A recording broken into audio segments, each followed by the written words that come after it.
Welcome to the Dirty Air Debrief, a Formula One podcast. My name is Devyani, and this is a show for shits and gigs by me, a Formula One fangirl, for all, as we follow our favorite rich, privileged men as they trot the globe and drive around in really fast circles. Hello and welcome back to the Dirty Air Debrief. It has been a minute since the Imola Grand Prix was cancelled, and now it's officially Monaco week, the jewel of the Formula One calendar. So, before we get into Monaco, there's some news that we must discuss. Two pieces of news, I guess. Sisters in crime, if you might. Ferrari has opened up contract discussions with Charles Leclerc, finally. Might seem a little early because it's not silly season, but since his contract is expiring at the end of 2024, they want to get on this. They want to retain Charles Leclerc. He is their light at the end of the tunnel. He's their il predestinato. They want to confirm him for 2025 and beyond as soon as possible. This comes from an FIA accredited journalist, Giuliano Duchessa, from an Italian publication, and they were saying that John Elkann, Benedetto Vigna, and Fred Vasseur were all talking to Charles Leclerc and Carlos Sainz about the restructuring within Ferrari and how that is going to push them forward and closer to that world championship and better car and better functioning team as they all want. However, the Daily Mail, and today also confirmed it looks like by Gazzetta, the sister report says that John Elkann is in close contact with Lewis Hamilton and preparing to offer him $40 million, another report says $45 million, to seemingly create a Hamilton-Leclerc lineup at Ferrari. Now, this is so funny. It's hilarious. There's a bunch of great Lewis Hamilton Photoshop pieces where he's wearing Ferrari colors or Ferrari race suit, which have been super entertaining because, look, would it be cool to see a 7-time world championship like Lewis Hamilton drive for an iconic team like Ferrari? Sure. I mean, Ferrari is known to target talented and well-established and winning drivers and bring them to Ferrari. Like pre-Charles Leclerc, that was their method, whether it was Michael Schumacher, whether it was Fernando Alonso, Kimi Räikkönen, Sebastian Vettel, Kimi Räikkönen the second time, but still. So that would make sense from a Ferrari perspective, I guess, but from a Lewis perspective, it doesn't make much sense. But the funny headline that came as a result of this, which I think was from Racing365.com, the headline reads, "Wolff counters blood brother Hamilton switch rumors." Just... and in it reads, one of the quotes reads that it's uncomfortable that two friends, two blood brothers who have been through thick and thin for 10 years suddenly have to discuss money. That is total Wolff speaking. And one of my Twitter mutuals, Ro, aka at A Foolish Racer, brought up a great point about this idea of the workplace as a family and this concept and how superiors are taken aback that, like, the employee is concerned with money. What about our family? Which this whole article basically served as a reminder to me that at the end of the day, all of our favorite teams are business entities with corporate interests that they will always put first, and they will go to impressive lengths to make it look like they're not putting their corporate interests first, that they're putting their drivers and their employees and where they're from and all that first. But this whole we're a family concept only occurs as long as it's useful to them, as long as it makes them look good. And while there might be really great people who work at these companies, at these corporations, you know, they might consider themselves family or close enough friends to be family, but the corporation itself will never do that. And it's a good reminder of that because Toto Wolff loves Lewis. He loves how much Lewis Hamilton has done for his team, for him, and that's a really interesting thought. That, like, he's talking about how awkward it is to talk to Lewis Hamilton, both of them very, very wealthy men, talking about how awkward it is to talk about money. which is interesting to me.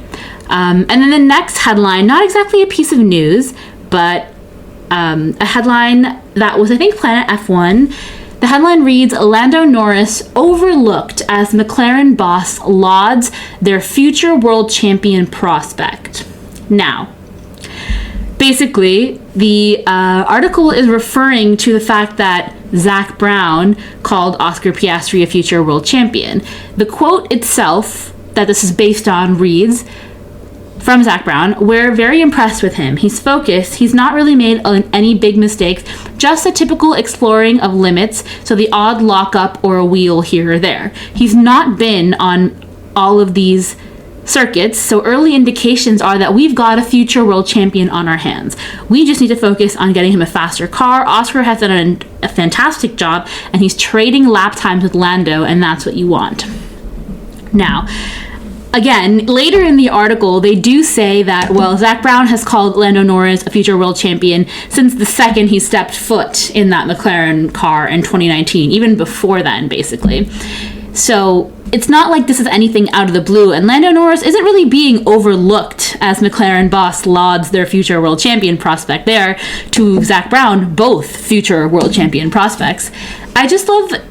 I love how headlines, like in the article itself, the author says like, oh, don't worry about it. Like, obviously both of them are world champions, but then why is this headline?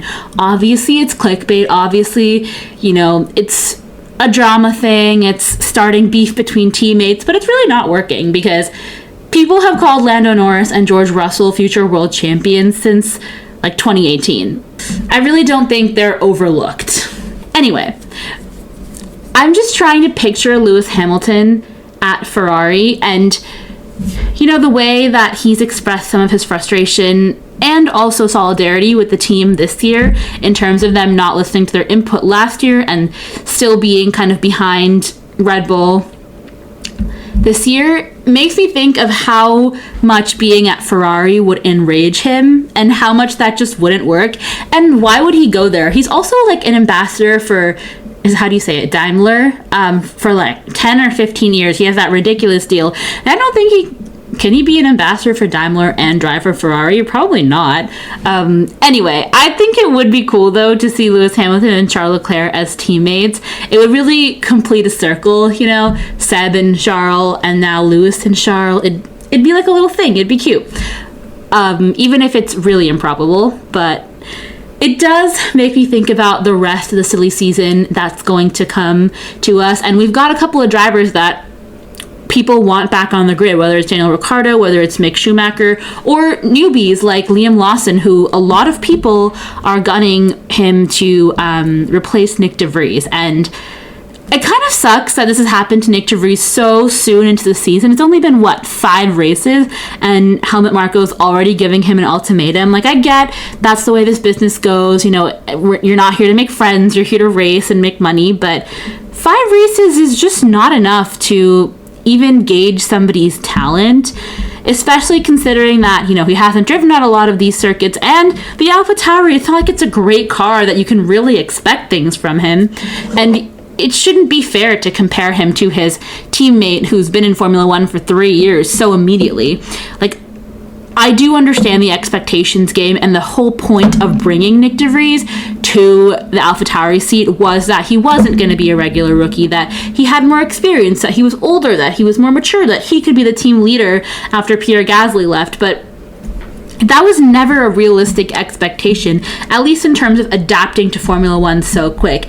And all the theories about him being a placeholder for Red Bull while they find their next Max Verstappen is looking more and more plausible, just with the way that the media coverage is talking about Nick. And I definitely do not think that Daniel Ricciardo is on the short list to replace Nick de Vries at AlphaTauri, even if he was from like a Helmut Marko, Franz Tost, Christian Horner side of things.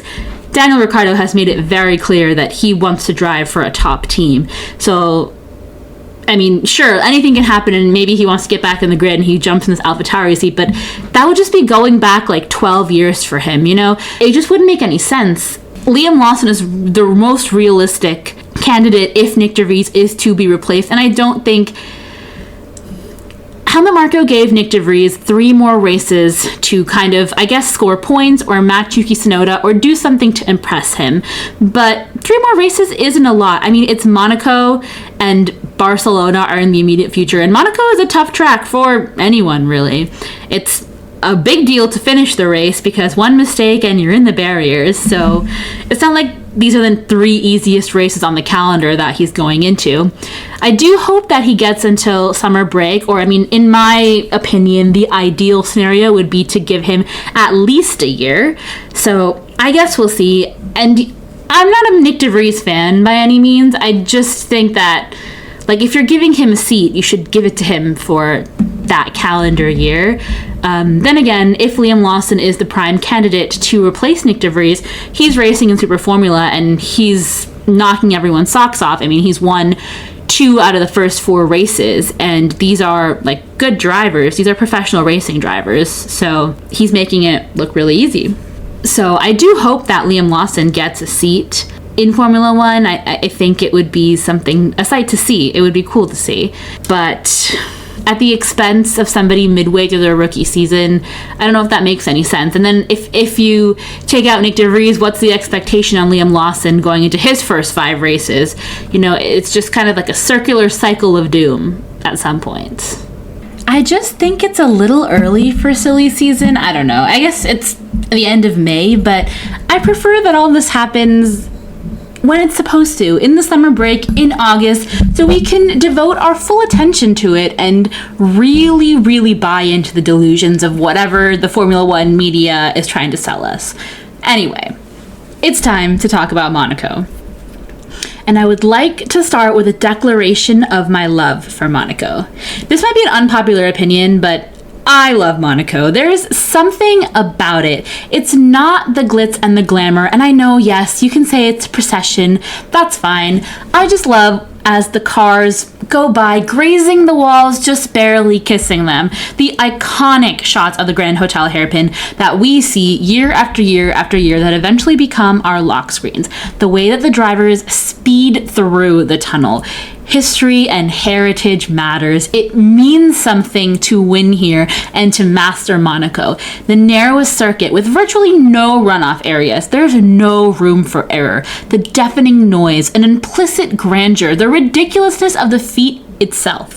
Fine. There are very few overtaking opportunities because the circuit was not designed with modern Formula One cars in mind. And frankly, they're too big to race in the narrow streets of the Principality, but it's not impossible to overtake here. And also, a ton of cars overtaking each other, passing each other, does not directly correlate to better racing, in my opinion. And also, it just means that there's more of an emphasis on pit stops and strategy this week. I think the FIA said it best when it said that Monaco is a triumph of speed and control, of precision and daring around streets that forgive no error, that require relentless effort and concentration. No better place to demonstrate the talents of drivers like Moss, Fangio, Senna, and Schumacher. Not to mention the spiciness of qualifying, considering that qualifying is the most important part of the weekend because of the lack of overtaking. Oftentimes, where you start is where you finish, or behind there. Unless you're doing an overcut or an undercut, your qualifying position is extremely important, and that's why there's constantly controversy with quali in Monaco. I mean, think Checo last year in 2022. Think Nico Rosberg in 2014, I want to say. Think Michael Schumacher in 2006, where, he basically purposely crashed where he did, and, crashed in a way that would guarantee minimum damage to his car, but also secure pole position for him. And it's important. It's worth it. That's why they do it, because winning Monaco means something, and quali is the most important time. And causing a red flag could mean that they guarantee their own pole and basically take away the opportunity for their rival or teammate to match or beat their time. And there's a lot of drama and spiciness that can occur in that ordeal itself. The other thing that I love about this stream of European tracks that we're about to get into is that they name everything from the grandstands to the corners to the track to the parking lot. Everything is named. And with Monaco, they have every corner has a name, and it's important. And there's history behind it. There's a story. Like Turn 1 is named after the small chapel that was built in honor of the Saint Devota, why the corner is called Saint Devote, who was an early martyr and who's also the patron saint of Monaco, I believe. But you don't really see it on TV, to my knowledge, but it's pretty cool. Then Turn 2, the cars speeding into Beau Rivage, and this is basically just like a bend in the road, but Beau Rivage, I think the direct translation is beautiful seashore, which obviously we're in Monaco, the water's right there, makes sense. Turn 3 is Massenet, which is named after Jules Massenet, who was a famous composer, a French composer, so that's pretty cool. Turn 4 is obviously Casino Square, which the Monaco Casino is the most famous building in the Principality, really easily. So that's pretty cool. Then we've got Mirabeau Haute. Haute is a French word. Haute means high, and because that corner is high off the ground. Then you have the Grand Hotel Hairpin, which is just that iconic shot I was talking about earlier. The name does change from time to time. It depends on what the hotel is called, but it's also the slowest corner on the Formula One calendar, which is pretty cool. Also, it makes a great lock screen. The photos are just beautiful. Then you've got Mirabeau Bas, which is just the lower version of Mirabeau Haute. Then you've got Portier, which is named after a neighborhood in Monaco. Then you've got the iconic tunnel. I mean, beautiful. The lighting inside here, the darkness, and then the car zooming out of there. It doesn't get better. Then you've got the Nouvelle Chicane.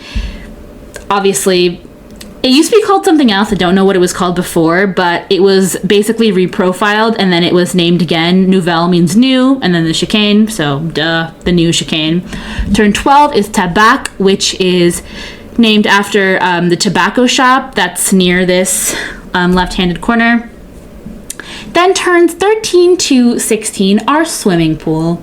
And the track wasn't always designed like this, but when the stadium that was there was made, they had to redesign the circuit. So there's 2 chicanes here, and the cars go around the swimming pool. Very cool. Then turn 17, you have the iconic La Rascasse. Rascasse itself is, I believe, a type of scorpion that is found in this area. The corner itself, it used to be like an old fisherman's bar. Now you can see it's a restaurant that is in that corner. Then turn 18 is Virage Antoninose, which I'm sorry about the pronunciations of this whole thing. I took French, I can read and write. My pronunciation sucks though. But anyway, this used to be a hairpin, but then it was redesigned in honor of the founder of the Monaco Grand Prix. Very cool. So I just feel like this is stuff you don't get in Miami. Like, there are no named corners in Miami. There's no named corners. I doubt there'll be named corners in Vegas. So I like the history. I like the prestige. I think it's cool. I think it's important. The tradition of winning and, jumping into the harbor if you're Seb and Mark. It's cool. Being a part of this list of winners is a very exclusive club, and Formula One race winners, Formula One world champions are already a very exclusive club. So I'm a fan of the Monaco Grand Prix, and some of the best quali laps in history have been at Monaco, whether it's Senna in 1988 or Kimi Räikkönen in 2005 or Charles Leclerc last year. Brilliant.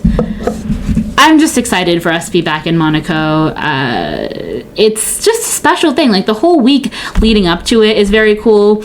All the teams are doing special collaborations. Like, the Iceman, like Kimi in his ice car with a diamond steering wheel, that wouldn't happen anywhere else but Monaco, I think. I couldn't see it happening anywhere else. It would be weird, like, to do that in Spa,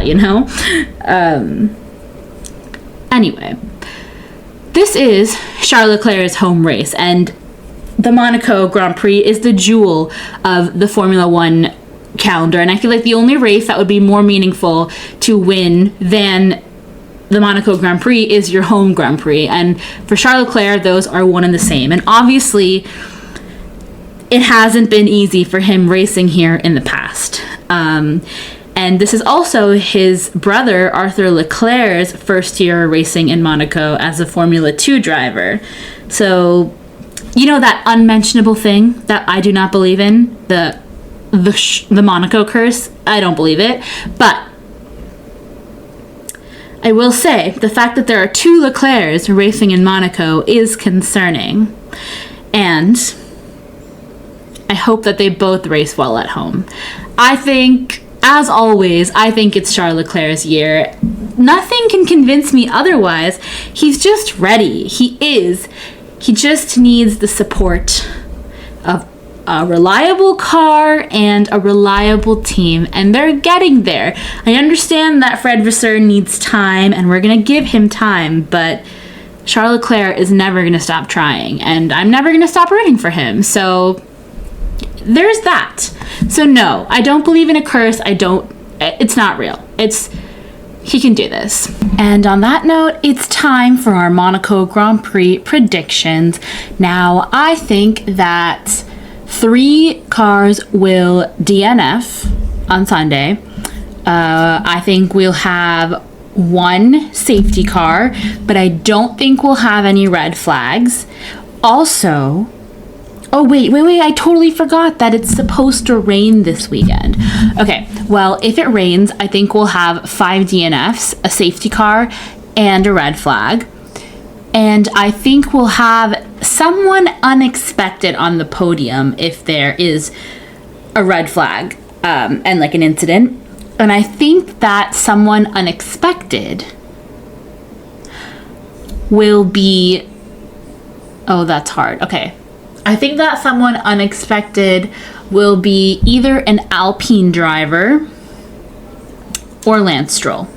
And Lance Stroll isn't unexpected since he's driving an Aston Martin, and Fernando Alonso has been consistently on the podium. But I mean, my dream podium is Charles Leclerc, Alex Albon, and somebody else. But I want to be kind of realistic. And if there's an opportunity for the Williams to get the podium, I'm sure Alex Albon can do it. I have faith in him. But I think my podium prediction is going to be Charles Leclerc, Max Verstappen, and Lewis Hamilton. Lock it in there. Not super crazy, but, it is what it is. I don't do predictions because I am awful at them. My predictions are never right, and maybe I should have done some, reverse psychology with that and predicted a podium that I didn't want. But regardless, thank you so much for listening to me ramble today about ridiculous headlines and the Monaco Grand Prix, which I cannot wait for.